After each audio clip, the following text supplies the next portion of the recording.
It is 7:33, and I will call the what's today? I'll call the September 15th, 2025 Affordable Housing Trust meeting to order.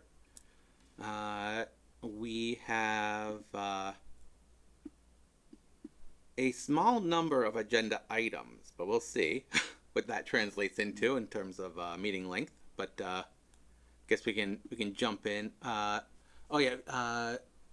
Amber just said Fiona's on her way to joining on Zoom. So, yeah.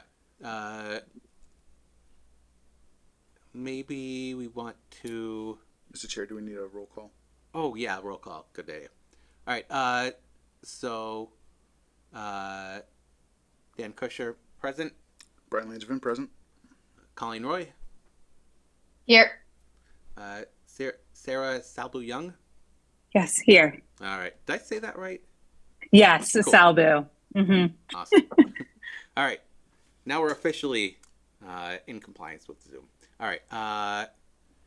So do we want to?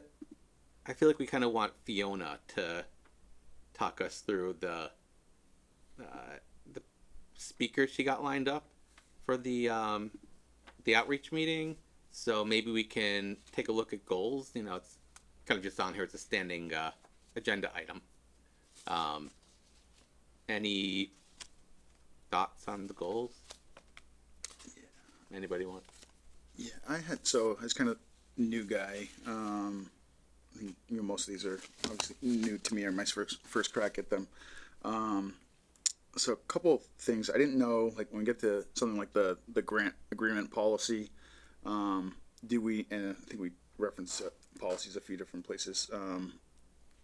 Is there an interest in formalizing that? I think, obviously we've got the one grant agreement in place. Maybe we could either get something on the shelf so it's there, or hold off until another one might cross our path. I just didn't know if that was an action item or more of kind of something just a tracking item for going forward. Okay. Yeah, I don't think we do have a written policy on that. I feel like the two bullet points here are kind of make sense. Yeah, kind of what the goal is. Probably want more details in there. And then, I guess associated with the grants, but maybe just jumping down to the subcommittees, the grant agreement with GSX technically calls out or says that there's a subcommittee of the trust that is kind of responsible for managing that agreement. Was that subcommittee, I know we didn't really touch on it when we did the reorganization, but was that subcommittee created? Does that exist, or do we need to, is that kind of an as needed? For 1727. Yeah. I think that was like a temporary thing. I don't know if we ever formally dissolved that. But yeah, I think that was mainly just like in the kind of early negotiating phase of it. Okay. And then I know Colleen and I had talked a little bit about the audit requirement.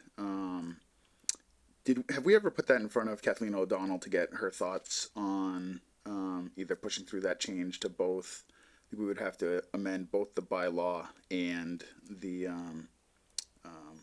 trust governing document, whose name is escaping me at the moment. But I'd probably want her to. I don't know if we've run it by Kathleen. I think I saw there's a mention in the state law that governs affordable housing trusts, and there's something in there about doing an independent audit. So, okay. I mean, might be worth running by her. Yeah. So yeah, especially if there's something statewide, are we? I would hope we're covered, since it's kind of the way we've been operating, but just leaving the trust operations kind of funneled under the town's annual audit, and kind of removing any implicit requirement that we have to do something separate. But okay, those are my main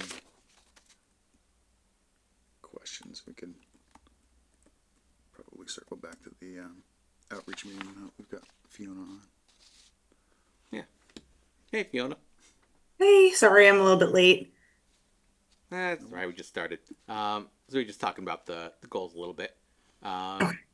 but yeah, we can let's go back to the uh, outreach meeting and yeah, Fiona, do you want to kind of give us an update on the speakers that we have and all that stuff? Sure. So, we spoke, Amber and I got on calls with MHP and Chappa. I had been talking to Barrett Planning Group and EOHLC as well, but what we kind of came up with and wanted to really kind of relay to this evening is that if we have many speakers, we probably will start to lose people. So we were thinking two would make sense and which would still allow the trust time to do their introduction and welcome and then follow up Q&A session after.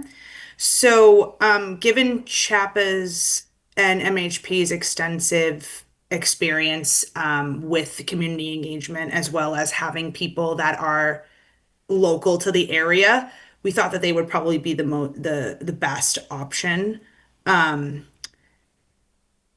Barrett Planning Group is based out in Hingham, and EUHLC is obviously based in Boston, and MHP has somebody who's actually in Southborough quite frequently, and Chappa has somebody who's also in a nearby community, so it actually made perfect sense.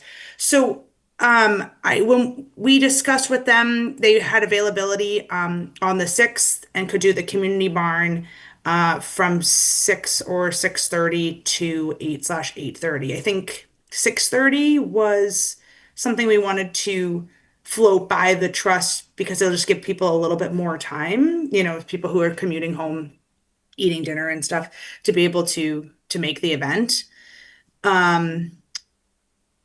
Chappa. So I did upload to the materials a breakdown of the topics that Chappa and MHP would be specializing in based on their experience. Let me pull that up. Sorry, I didn't have it at the ready. Chappa was going to be focusing on more and kind of specific examples of creative housing solutions and projects that have been done, especially projects that have been done in the area, as well as tips and tricks for engaging and supporting local affordable housing projects, whereas MHP would be specializing more in some of the root causes of the housing crisis, how we got here, provide some cool data for us to be able to use, explain, that Massachusetts is in a housing crisis, and this is why we need more affordable housing and the merits of affordable housing, and also speak to kind of similar to what we were talking about last meeting, where it's kind of like a typical, this is how many people live in affordable housing and kind of a very basic demographic kind of breakdown. And like this could apply to all sorts of people, like see here.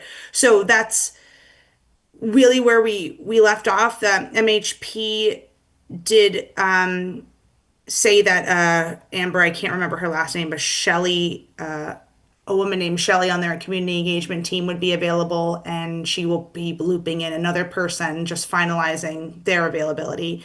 And Chapo would likely be Lily Link, who is the head of the community engagement unit there. So, think that's pretty much it. I wanted to kind of talk through the agenda and get your thoughts on the If, topics and whatnot. just a comment there on both those before jumping into the agenda. First of all, thank you both so much for taking the time to reach out to them, to coordinating that call, pulling this together. I know it's a lot of work, and I hope that it's this kind of work and doing so is nice connections for you and good, kind of that there's a positive out of this extra work. I guess my thought here of these summaries is it seems like MHP and just having MHP would make sense for this particular meeting. And then with Chappa, maybe it would make sense if we invite them to one of these meetings, because that I would really benefit from And I think this group would benefit from a discussion around kind of creative solutions for affordable housing, community engagement. That would be really helpful, especially in advance of our next town meeting or whatever we decide to do. But it sounds like MHP is really aligned with the information that we want to present to the broader community of really painting that picture of why affordable housing is so important and why we need to dedicate resources to it. That would be my thought. And also keeping in mind time. I think maybe if we just have two speakers, we just have MHP and then we have someone or multiple people from the trust. But that's my first jumping in here team. So if anyone else feels differently, totally open to discussion, but that's just my thought. Yeah, thanks, Sarah. I think that I appreciate the kind words. Yeah, it was really great connecting with them. And yeah, I mean, I'm if the trust is agreeable, I'm more than happy to connect with CHAPA and tell them, we will be doing a similar workshop in the spring or whenever we just decide to do the future one, and we can engage them at that point. So that's fine. Yeah. Yeah, because it sounds like they could help us. Like it sounds like they actually are a resource. Like they could almost be involved in helping us doing this meeting. Mm-hmm. Am I understand? Is that Yeah. am I correct in understand? Okay. Yeah, they offer all sorts of services for communities to take advantage of, ranging from presenting to boards and trusts to, I believe that they offer actual services like providing presentations for trusts to be able to use, speaking on behalf of trusts, etc. So yeah, I think that they do a little bit of everything. Okay. One piece that I was really interested in from the list of topics that were under the CHAPA speaker, because it's a blind spot for me, and I don't know if anybody else on the trust or Fiona or anybody else can speak to this intelligently, but the overview of the lottery process and getting into affordable housing is something that I thought might be something, depending on who we're able to get to the event. That's something that could add value, not just to help the trust understand the process, but could help members of the public as well. And I don't know, I guess Amber or Fiona, when you were speaking with either MHP or CHAPA, did either of them feel constrained by the 20-ish minutes, or like they might want to go longer if we only did one of them, or if did 20 minutes or so sound like it worked for both? Yeah, the 20 minutes seemed to be the max that either speaker wanted to do, because they were saying pretty much you start losing people after 20 minutes anyway. So yeah, they said we keep it around then. And I think they can probably condense whatever we ask them to and make it fit into the 20 minutes or even less if they need to.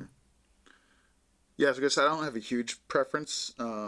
To me, I think it might almost come down to how long we wanted the event to run, and if we wanted to include one or both this time around. But. Yeah. Yeah.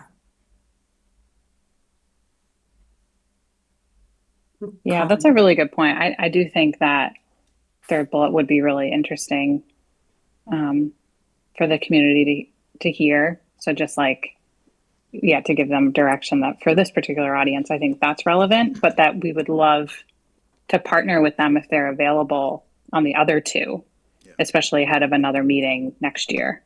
Mm-hmm.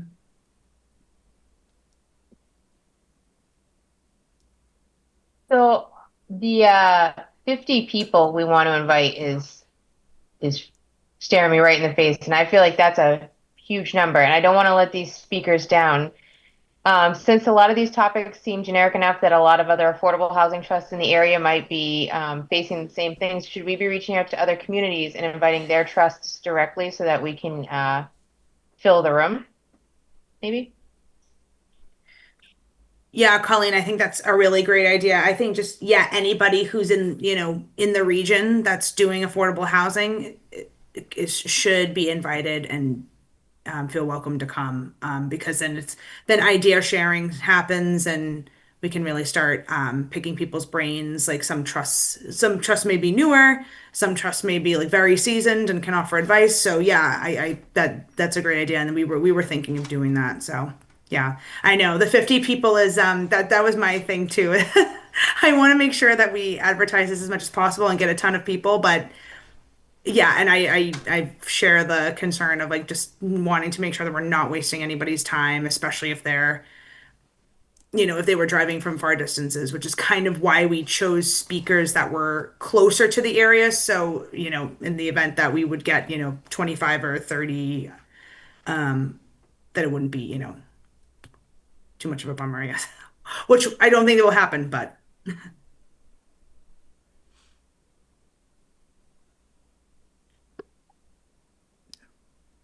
Do we have contacts for other area trusts or interested parties? I have my planner friends that I'll reach out to. Basically all the planners that touch Grafton. I'll start there, and I might just send something out. We have a listserv as well, the Central Mass. Wouldn't CMRPC be a resource too? Weren't they working with a lot of local affordable housing trusts that they could maybe push it out to? Yeah, definitely. We will for sure reach out to them.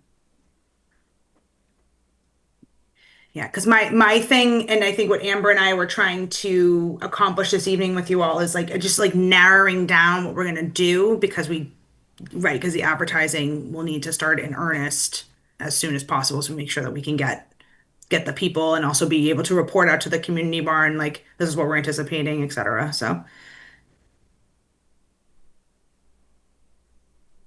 yeah. Cool.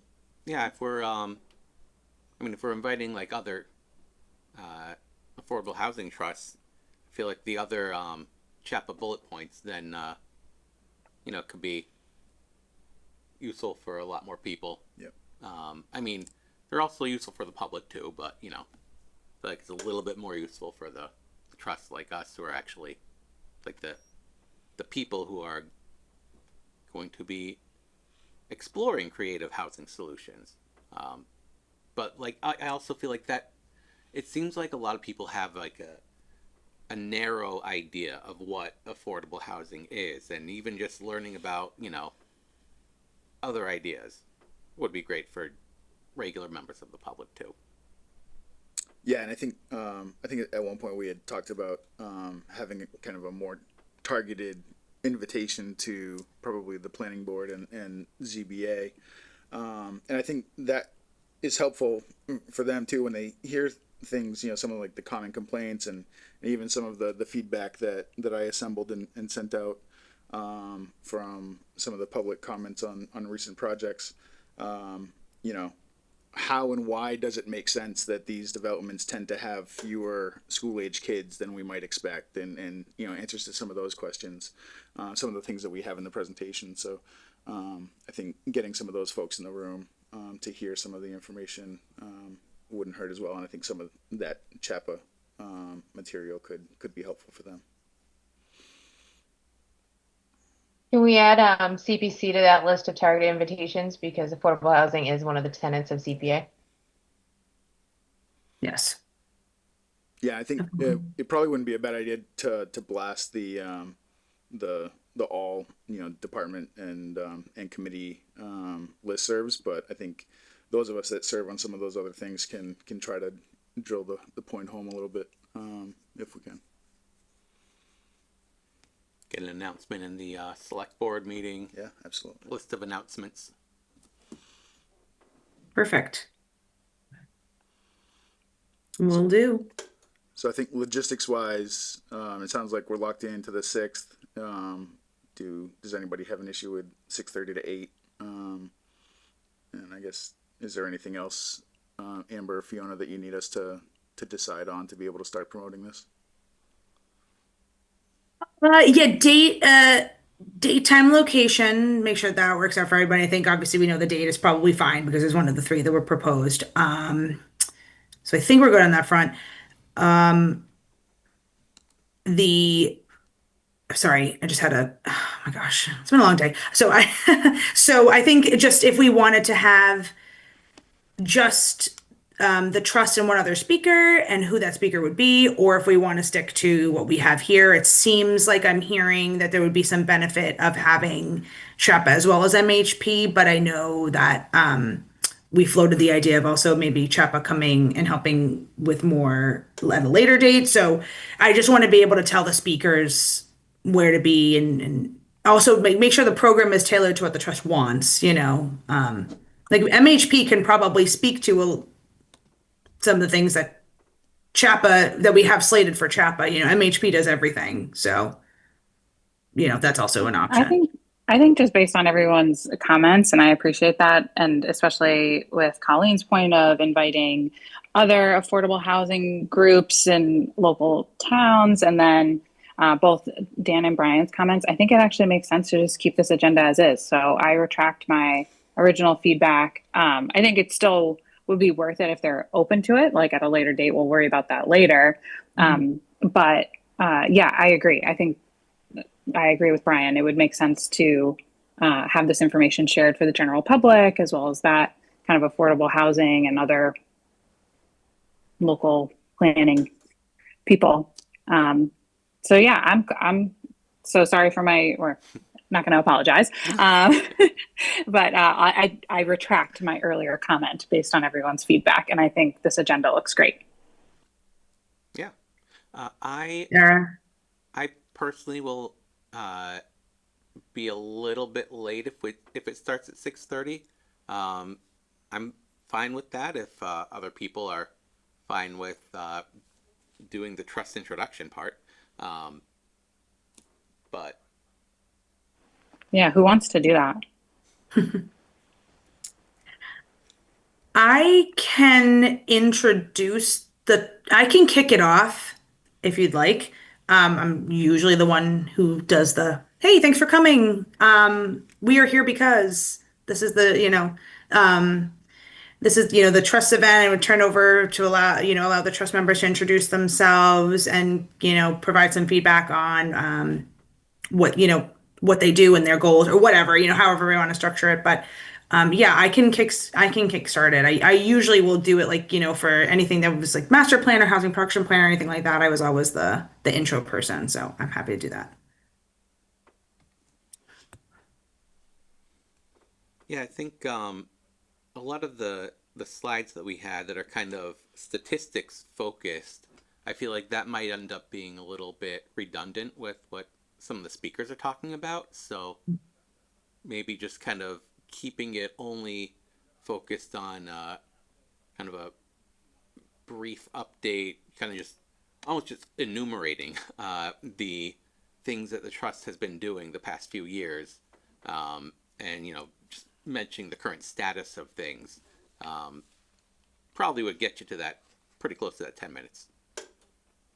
Yeah, I agree, Dan. I think that if the trust, I just wanted to make sure that, Nicole and some of the key points that Sarah had been bringing up, et cetera, like all of that is highlighted and relayed in the way that you want. And I was originally had thought, okay, well, maybe we'll do a couple of like fun facts off the top and have the trust kind of present that. But I do agree that I think the speakers will probably be getting into that. Maybe not as Grafton specific, but it'll probably be more state and regional data points. But yeah, I would think that maybe we should leave that for the speakers to handle, just because they'll have access to data sources that, public and private that they use or whatever. So they might just be able to handle that in a better way. Yeah, maybe like one or two slides that just show like the basic statistics demonstrating that there is a serious need for affordable housing in town, and just kind of stick to that sort of proving that there's a need for this before we jump into the speakers. Okay, yeah, that makes sense. Cool.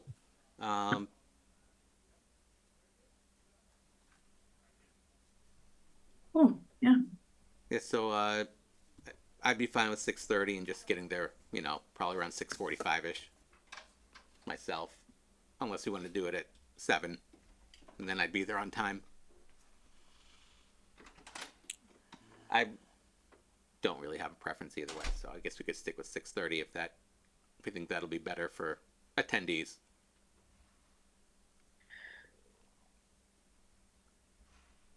I don't. Yeah. I think it probably would be fine because the speakers would be kind of planning to be there for the majority of the event anyway. They're at least going to be planning to be there until 8. So I think that would be fine if we wanted to wait for Dan. Yes, does anyone else have a preference? No, I'm fine either way.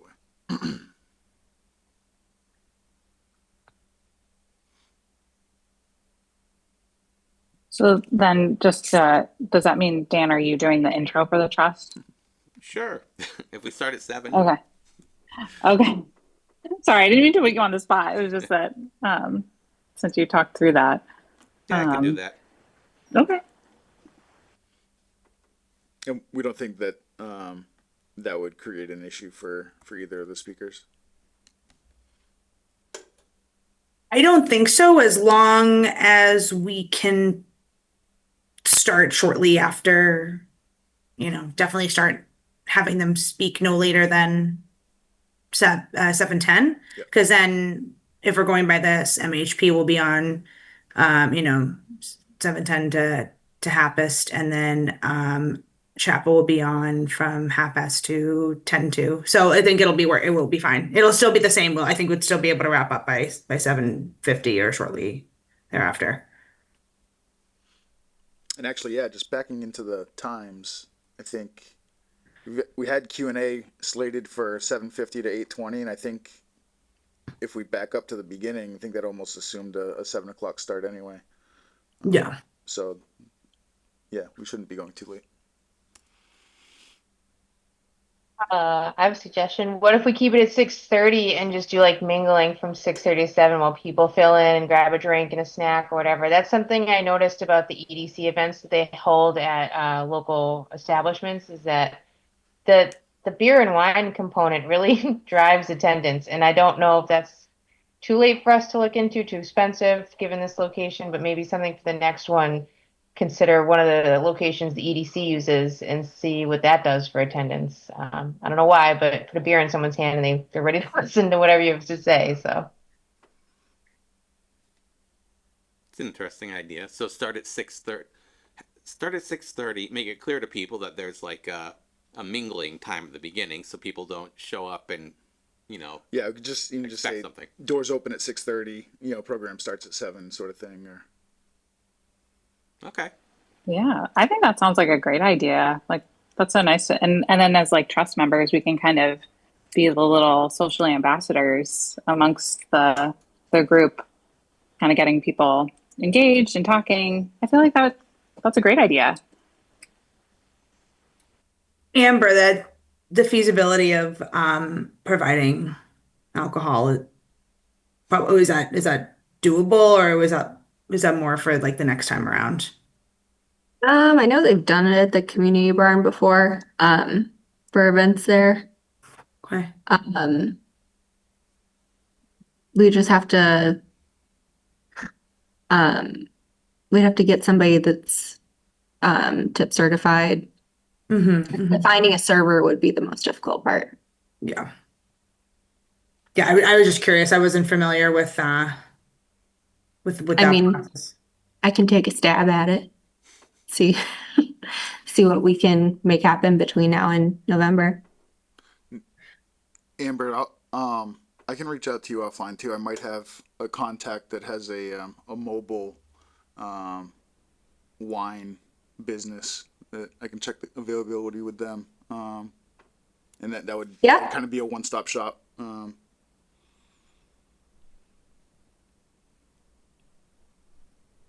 Cool. Yeah, I know that there's the brewery in Upton will also, they do events at the Willard House where they they come in and serve. So maybe do something like that. Cool.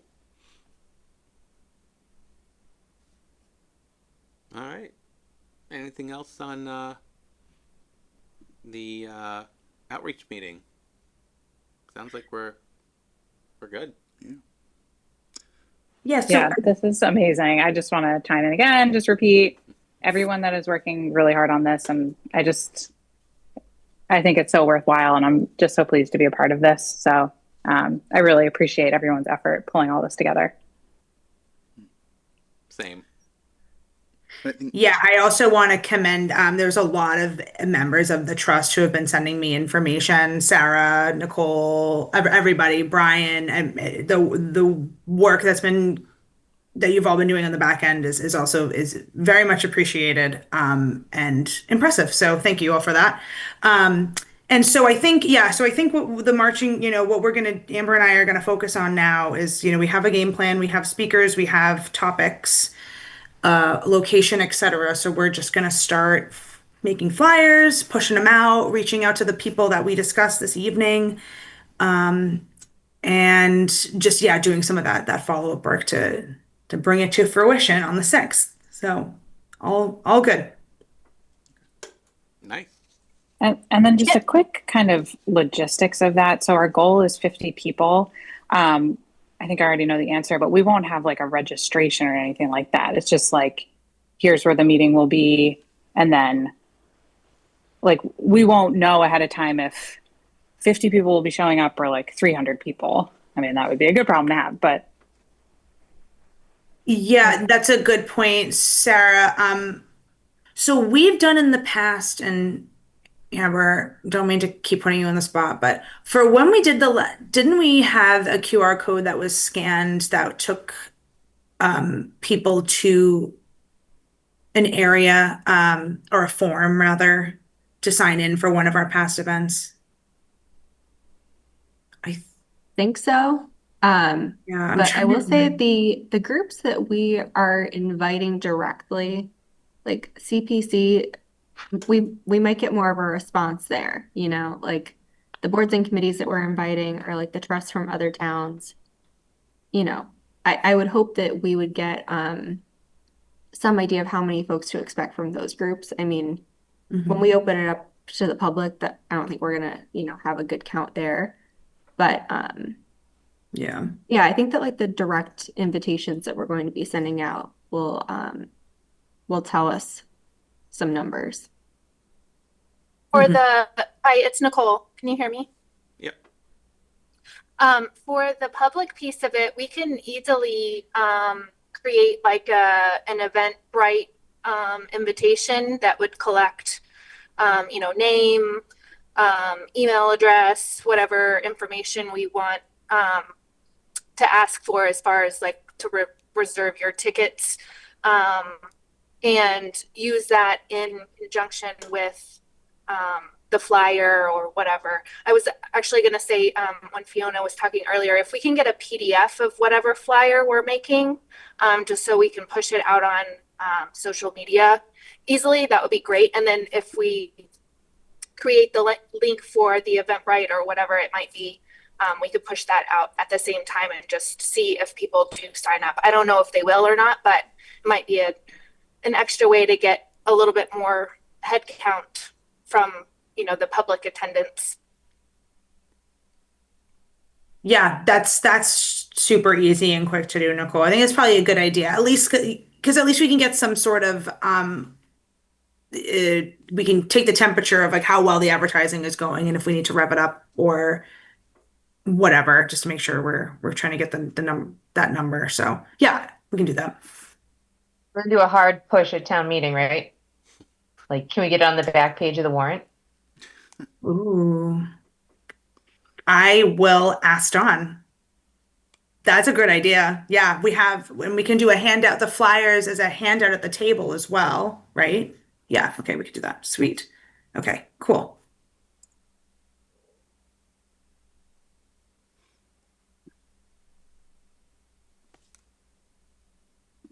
Maybe I could get it as the cover page of the PowerPoint. So when people are coming into town meeting, that's just what's on the projector. That's such a good idea. Yeah, I think that'll be a really great way to get the word out.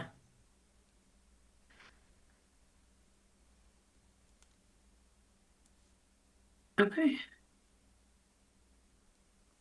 Awesome.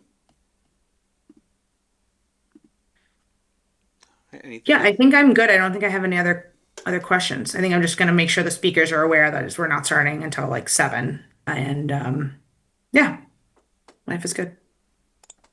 Cool.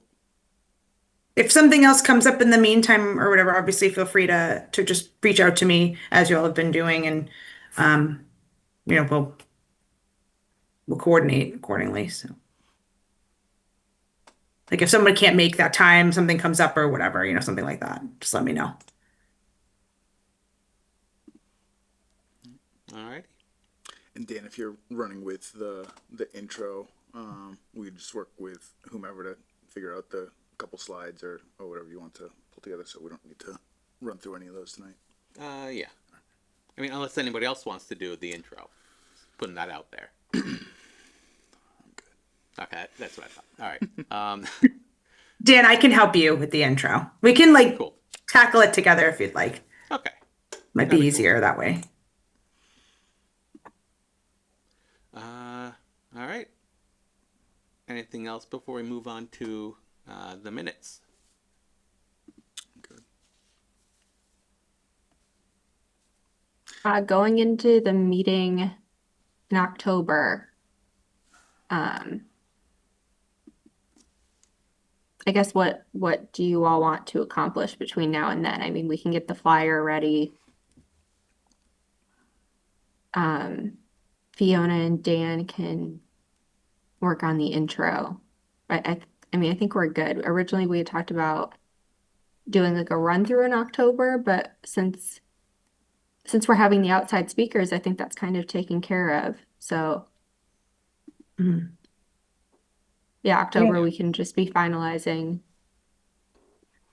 Yeah, I guess if it's up to you both, but if like Dan and Fiona, if you want to just do kind of pretend that it's like the meeting and just use the October meeting as a way to practice it, just to kind of work out any potential, I don't know, any issues or anything like that. And then I guess the other thing that I think we had discussed during the last meeting would be potential questions for the Q&A. So just making sure that we have information, like stuff will probably come up about 1727 Upton Street.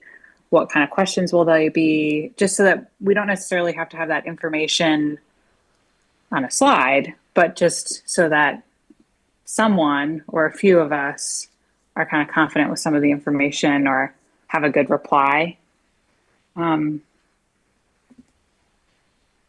So we could either, I guess how we could approach this as an action item is we could all send Amber potential questions ahead of the October meeting and then review them during the meeting and kind of work out what information we need to gather. And if any question, that was the other thing too, because Matt wanted to do the survey and then we nixed that if, this is adding a lot of details, but on the flyer, if you have any questions in advance that you want to ask the board, email, or sorry, not the board, the trust, email this, that way we're prepared. I think that was going to be part of it. So we might also get a few questions via email ahead of our October meeting to review together anyway. So maybe that's an agenda item for October. Okay. Cool.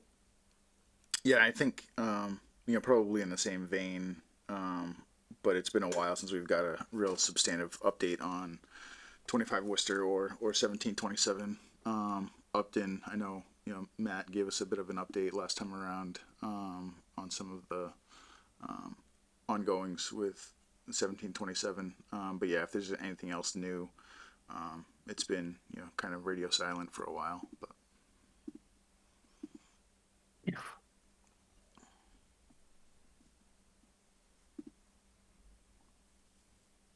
Alrighty.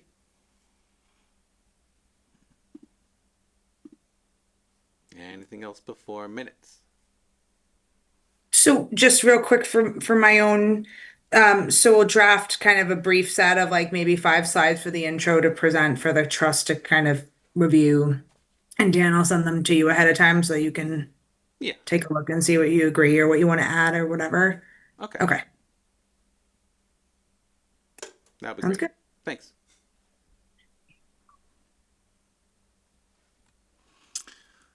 I will move that we accept the minutes to the August 14th, 2025 meeting of the Affordable Housing Trust as presented. Second. Got a motion and a second. Any discussion? Any corrections?